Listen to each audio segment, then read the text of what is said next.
Taste the Daily. அனைத்து இந்திய அண்ணா திராவிட முன்னேற்ற கழகத்துடைய பொதுச் செயலாளரும் சட்டமன்ற எதிர்க்கட்சித் தலைவரும் முன்னாள் முதலமைச்சருமான புரட்சித் தலைவர் எடப்பாடி பழனிசாமி அவர்கள் புதுக்கோட்டை மாவட்டம், அதாவது புதுக்கோட்டை தெற்கு மாவட்டம் அறந்தாங்கி சட்டமன்ற தொகுதியிலே இன்றைக்கு பல்லாயிரக்கணக்கான மக்கள் மத்தியிலே எழுச்சி உரை ஆற்றியிருக்கிறார்.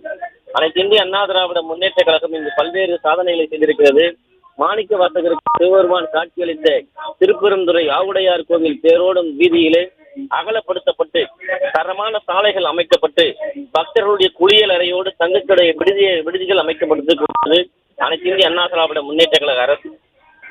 திருபுவனம் தேரோடும் வீதியில் அகலப்படுத்தப்பட்டு தரமான சாலைகள் போடப்பட்டு 110 விதியின் கீழே அனைத்து இந்திய அண்ணா திராவிட முன்னேற்ற கழக அம்மா அவர்களால் பொதுச் செயலாளராக இருந்தபோது, முதலமைச்சராக இருந்தபோது அறிவிக்கப்பட்டு அத்தியாவசிய பணிகள் எல்லாம் மேற்கொள்ளப்பட்டு பக்தருடைய தேவைக்கேற்ப அந்த திட்டம் நிறைவேற்றப்பட்டது. ஒரு நாளைக்கு 1000 நபர்கள் வந்து செல்லக்கூடிய மணல்மேல்குடி ஒன்றியம் கோடியக்கரை சுற்றுலாத்துறை மூலமாக தேர்ந்தெடுக்கப்பட்டு அடிப்படை வசதிகள் எல்லாம் செய்து கொடுக்கப்பட்டது. அறந்தாங்கி மக்களுடைய 40 ஆண்டு கால கோரிக்கை உயர்மட்ட பாலங்கள் 100 கோடி ரூபாய் மதிப்பீட்டிலே 9 பாலங்கள் கட்டி முடிக்கப்பட்டது.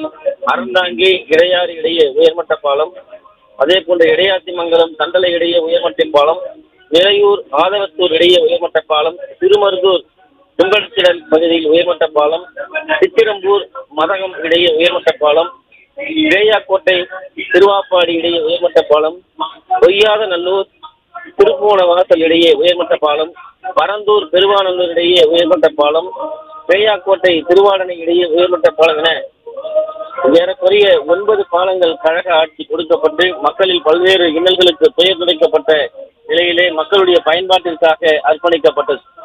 அறந்தாங்கி மக்களுடைய நீண்ட நாள் கோரிக்கை அரசு கல்லூரி மற்றும் அறிவியல் கல்லூரிகள் தொடங்கப்பட்டது. அறந்தாங்கி நகராட்சியில் அம்மா அவர்களால் அம்மா உணவகம் தொடங்கப்பட்டது. ஆவுடையார் கோவில் மகளிர் மேல்நிலைப் பள்ளி தொடங்கப்பட்டது. அதே போல தஞ்சையில் நடைபெற்ற புரட்சித் தலைவர் 100 ஆண்டு விழாவில் அதிமுகவுடைய பொதுச் செயலாளர் புரட்சித் எடப்பாடி பழனிசாமி அறிவிக்கப்பட்டு கால்வாய் கடைமடை வரை தூர்வாரப்பட்டு கான்கிரீட் தளங்கள் அமைக்கப்பட்டு நீர் செல்வதற்கு கடைமடை வரை ஏதுவாக செயல்படுத்தி கொடுக்கப்பட்டது. இப்படி பல்வேறு திட்டங்கள். அறந்தாங்கி சிறப்பு சாலை திட்டம் 3 கோடி ரூபாய் மதிப்பீட்டில் கொடுக்கப்பட்டது. மீன்பிடி தொழில் அதிகமாக ஈடுபடக்கூடிய கடற்கரை பகுதியிலே மீன்பிடிக்கு இறங்குதளம் அமைக்கப்பட்டது. இப்படிப்பட்ட பல்வேறு திட்டங்களை இந்த அறந்தாங்கி சட்டமன்ற தொகுதியிலே அனைத்து இந்திய அண்ணா திராவிட முன்னேற்ற கழக ஆட்சியில் அமைத்துக் கொடுக்கப்பட்டிருக்கு. தமிழ்நாடு நகர்ப்புற சாலைகள் மேம்பாடு உட்கட்டமைப்பு 6 கோடி ரூபாயும் அறந்தாங்கியில் வருவாய் கோட்டாட்சியர் அலுவலகம் கொண்டு வரப்பட்டது. இப்படி பல திட்டங்களை கொண்டு வந்து கழக ஆட்சியில் நிறைவேற்றப்பட்டதால் ஏராளமான மக்கள் கூடி இன்றைக்கு உற்சாகமான வரவேற்பினை அளித்திருப்பது குறிப்பிடத்தக்கது.